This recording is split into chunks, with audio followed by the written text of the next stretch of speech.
Assalamualaikum warahmatullahi wabarakatuh. Perkenalkan, nama saya Nia Rahmawati, NIM 193141157, kelas 3E PGMI, IAIN Surakarta.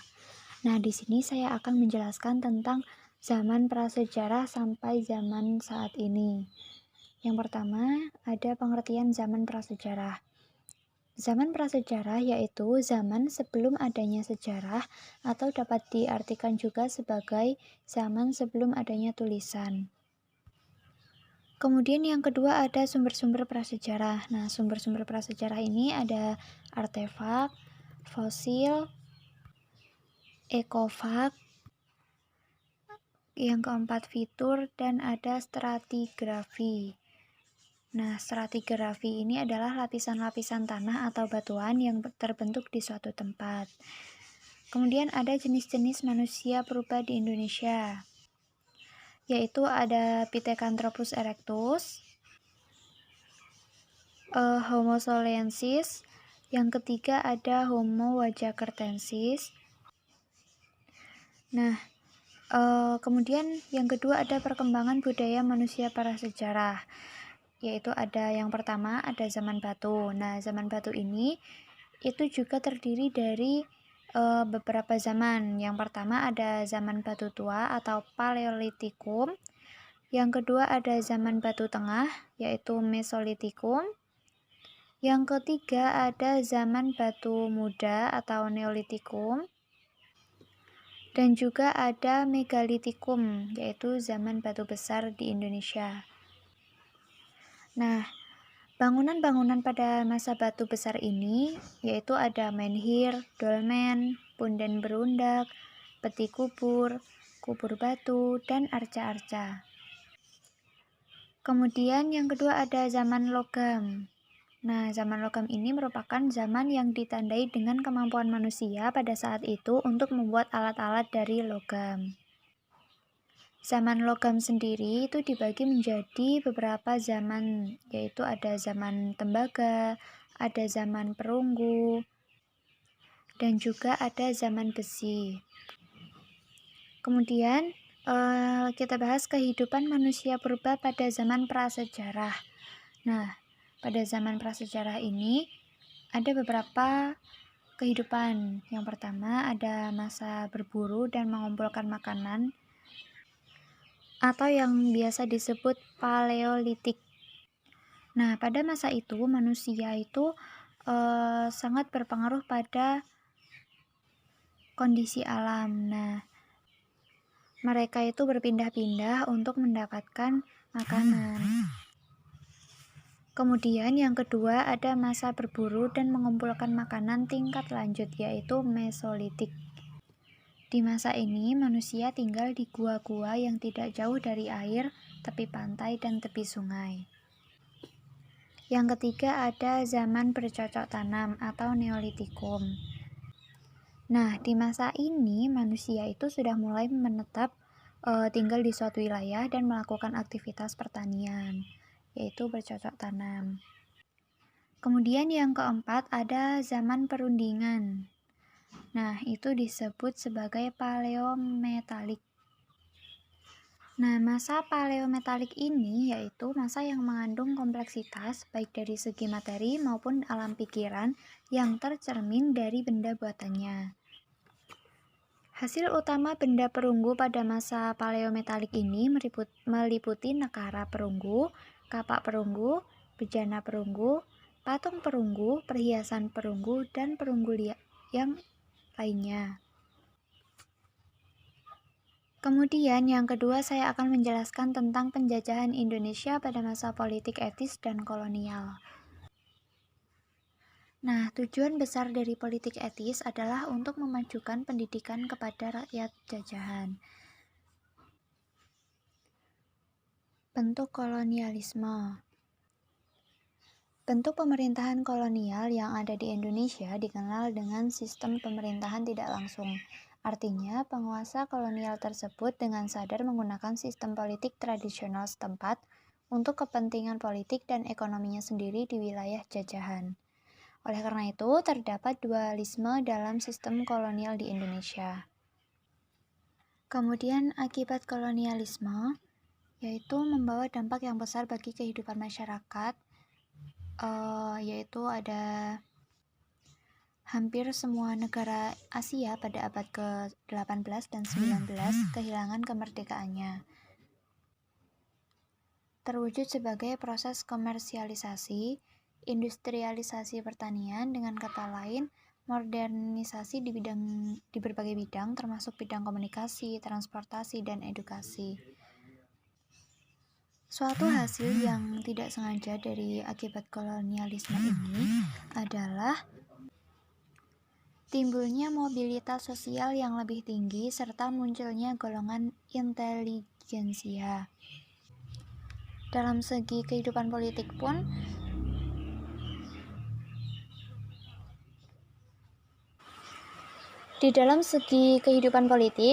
pengaruh kekuasaan kolonial berdampak semakin kuat, yaitu misalnya kebebasan dalam menentukan kebijakan pemerintah hilang. Penguasa barat mencampuri urusan pemerintah pribumi. Kemudian yang ketiga, saya menjelaskan tentang kemerdekaan Indonesia dan persiapan proklamasi. Yang pertama ada kekalahan Jepang terhadap sekutu. Nah, kedudukan Jepang itu terus terdesak oleh tentara sekutu pada Perang Asia Timur Raya. Dan satu persatu daerah kekuasaan Jepang jatuh ke tangan tentara Amerika Serikat.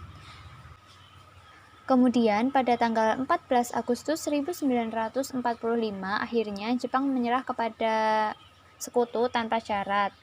Namun, upacara penyerahan secara resmi dilaksanakan pada tanggal 2 September 1945 di kapal perang USS Missouri yang sedang merapat di Teluk Tokyo. Dan pada tanggal 15 Agustus 1945, sekutu mengumumkan bahwa Jepang sudah menyerah tanpa syarat dan perang telah berakhir. Kemudian yang kedua ada pembentukan Lembaga Persiapan Kemerdekaan Indonesia. Yang pertama ada PPUPKI. PPUPKI ini dibentuk pada tanggal 1 Maret 1945 yang bertujuan untuk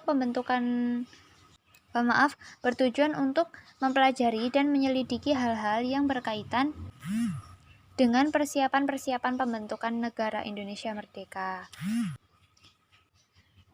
Dan di sini ada beberapa sidang. Sidang pertama itu berlangsung pada tanggal 29 Mei sampai 1 Juni 1945 di Gedung Choi-Sang-in, Jalan Pejampon 6, Jakarta. Di sidang 2 dilaksanakan pada tanggal 10 sampai 17 Juli 1945 yang membahas tentang bentuk negara, wilayah negara, kewarganegaraan, rancangan undang-undang dasar, ekonomi dan keuangan, dan pembelaan negara. Selanjutnya ada PPKI. Nah, PPKI ini mempunyai anggota sebanyak 21 yang terdiri dari 12 orang Jawa, 3 orang Sumatera, 2 orang Sulawesi, dan 1 orang Kalimantan, 1 orang Sunda Kecil, 1 orang Maluku, 1 orang etnis Tionghoa, dan diketuai oleh Ir Soekarno dan Muhammad Hatta sebagai wakil ketua. Selanjutnya ada peristiwa Rengas Dengklok. Inti dari peristiwa ini yaitu para pemuda mengadakan rapat di Cikini 71 Jakarta pada tanggal 16 Agustus 1945 dan hasil rapat tersebut menghasilkan keputusan untuk mengamankan Ir Soekarno dan Muhammad Hatta ke Rengas Dengklok, Kerawang, Jakarta Barat dengan pertimbangan bahwa daerah itu relatif aman. Tujuannya untuk mengamankan kedua tokoh itu dari pengaruh Jepang dan mendesak kedua tokoh tersebut segera memproklamasikan kemerdekaan Indonesia serta melepaskan Indonesia dari pengaruh Jepang. Selanjutnya ada perumusan dan pengesahan teks proklamasi. Teks proklamasi ditulis tangan oleh Soekarno pada pukul 4 dan diserahkan kepada Sayuti Melik untuk diketik. Kemudian disepakati upacara proklamasi kemerdekaan Indonesia dilaksanakan di halaman rumah Soekarno, yaitu di Jalan Pegangsaan Timur nomor 56 Jakarta pada pukul 10 WIB atau sekarang menjadi Jalan Proklamasi nomor 1. Kemudian, pelaksanaan dan pembacaan teks proklamasi kemerdekaan Indonesia. Sejak pagi hari Jumat 17 Agustus 1945, Soekarno telah dipenuhi dengan sejumlah pemuda. Mereka berbaris dengan tertib menunggu pelaksanaan proklamasi kemerdekaan, dan pada pukul 10 WIB, pembacaan naskah proklamasi dimulai. Dan setelah pembacaan teks proklamasi selesai, Sudanko Suhud dan Latif Hendra Diningrat didaulat untuk mengibarkan bendera merah putih dengan diiringi lagu Indonesia Raya. Selanjutnya, makna proklamasi kemerdekaan Indonesia. Yang pertama, dari segi hukum, proklamasi kemerdekaan Indonesia merupakan pernyataan kemerdekaan bangsa Indonesia untuk menentukan hukum nasional sendiri dan menghapus hukum pemerintah kolonial Belanda. Puncak perjuangan bangsa Indonesia untuk mencapai kemerdekaan. Proklamasi kemerdekaan Indonesia memotivasi bangsa Indonesia untuk semangat mengisi dan mempertahankan kemerdekaan, dan disitulah negara Republik Indonesia telah lahir. Kemudian saya akan menjelaskan tentang kerajaan-kerajaan di Indonesia. Yang pertama, ada perkembangan Hindu-Buddha di Indonesia. Teori masuknya Hindu-Buddha di Indonesia, yaitu ada teori Brahmana, yang berpendapat bahwa agama Hindu-Buddha masuk ke Indonesia dibawa oleh kaum Brahmana karena hanyalah kaum Brahmana yang berhak mempelajari dan mengerti isi kitab suci Weda. Yang kedua ada teori Ksatria yang berpendapat bahwa yang membawa agama Hindu ke Indonesia adalah kaum Ksatria dan golongan prajurit karena adanya kekacauan politik atau peperangan di India pada abad 4 sampai 5 Masehi, maka prajurit yang kalah perang, terdesak dan menyingkir ke Indonesia, bahkan diduga mendirikan kerajaan di Indonesia. Yang ketiga ada teori Waisya yang berpendapat bahwa yang membawa agama Hindu masuk ke Indonesia dibawa oleh kaum pedagang yang datang untuk berdagang ke Indonesia. Yang keempat ada teori Sudra yang mengutarakan agama Hindu masuk ke Indonesia itu dibawa oleh golongan Sudra. Yang kelima ada teori arus balik yang dikemukakan oleh F.D.K. Bosch. Hipotesis ini menekankan peranan bangsa Indonesia dalam proses penyebaran kebudayaan Hindu dan Buddha di Indonesia. Yang keenam ada teori gabungan. Ini merupakan gabungan dari semua teori yang bertujuan menyebarkan agama Hindu-Buddha ke Indonesia tanpa meninggalkan tugas masing-masing. Yang kedua ada perkembangan Hindu-Buddha di Indonesia. Di benua Asia itu terdapat dua negeri besar yang peradabannya sudah tinggi, yaitu India dan Cina. Yang keduanya itu menjalin hubungan ekonomi dan perdagangan yang baik. Keterlibatan bangsa Indonesia dalam perdagangan dan pelayaran internasional menimbulkan pencampuran budaya. Para ahli menduga banyak pemuda Indonesia yang belajar agama Hindu-Buddha ke India, maka para ahli juga berpendapat bahwa masuknya budaya Hindu-Buddha ke Indonesia dibawa dan disebarluaskan oleh orang-orang Indonesia sendiri. Selanjutnya ada perkembangan Islam di Indonesia. Masuknya Islam ke Indonesia. Islam masuk ke Indonesia itu sejak awal abad Hijriyah, meskipun masih dianut oleh bangsa asing dan belum ada pengakuan dari pribumi. Perbedaan sudut pandang asal kedatangan, pembawanya, dan bukti sejarah menyebabkan beragamnya teori masuk Islam ke Indonesia. Yang pertama ada teori Arab, yang kedua ada teori Cina, yang ketiga teori Persia, keempat teori India, kelima teori Turki. Selanjutnya penyebar agama Islam di Indonesia. Yang pertama ada pedagang dari Arab, yang kedua ada golongan Mubalik, yang ketiga ada golongan Sufi, dan yang keempat ada para wali yang terkenal sebagai Wali Songo. Dan juga ada bukti-bukti masuk dan berkembangnya Islam di Indonesia. Yang pertama berita Cina dari dinasti Tang, dan yang kedua ada berita India. Selanjutnya kerajaan-kerajaan di Indonesia. Yang pertama kerajaan Hindu di Indonesia. Yang pertama ada kerajaan Kutai, kerajaan Tarumanegara, kerajaan Kediri, kerajaan Singosari, dan kerajaan Majapahit. Yang kedua, kerajaan Buddha di Indonesia. Ada Kerajaan Sriwijaya, Kerajaan Mataram kuno.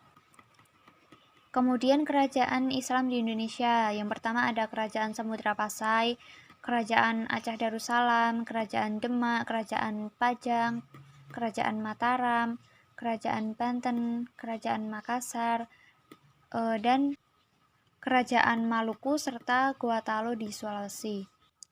Selanjutnya saya akan menjelaskan tentang Indonesia dan potensinya. Indonesia merupakan negara kepulauan yang berdasarkan posisi garis lintang dan garis bujur berada di antara 6 derajat lintang utara sampai 11 derajat lintang selatan dan 95 derajat bujur timur sampai 141 derajat bujur timur.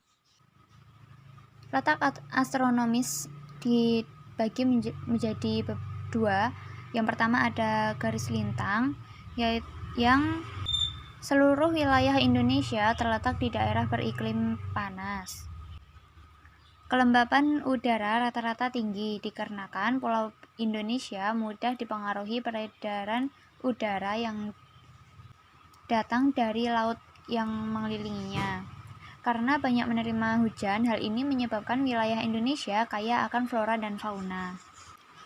Yang kedua, garis bujur, yang merupakan negara yang ada di bagian bumi sebelah timur. Adanya perbedaan waktu setiap daerah.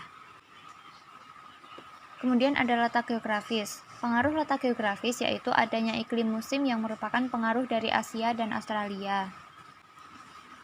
Dan sosial budaya masyarakat yang beragam. Kemudian keanekaragaman budaya Indonesia. Keragaman budaya di Indonesia antara lain yang pertama ada suku bangsa, keragaman bahasa, keragaman agama, keragaman rumah adat, keragaman pakaian adat, keragaman tarian adat, keragaman senjata tradisional, keragaman lagu daerah, dan keragaman upacara adat. Sumber daya alam di Indonesia meliputi tambang emas kualitas terbaik, tambang batu bara, cadangan gas alam, hutan hujan tropis yang terbentang luas, yang merupakan sumber daya alam yang dapat diperbarui.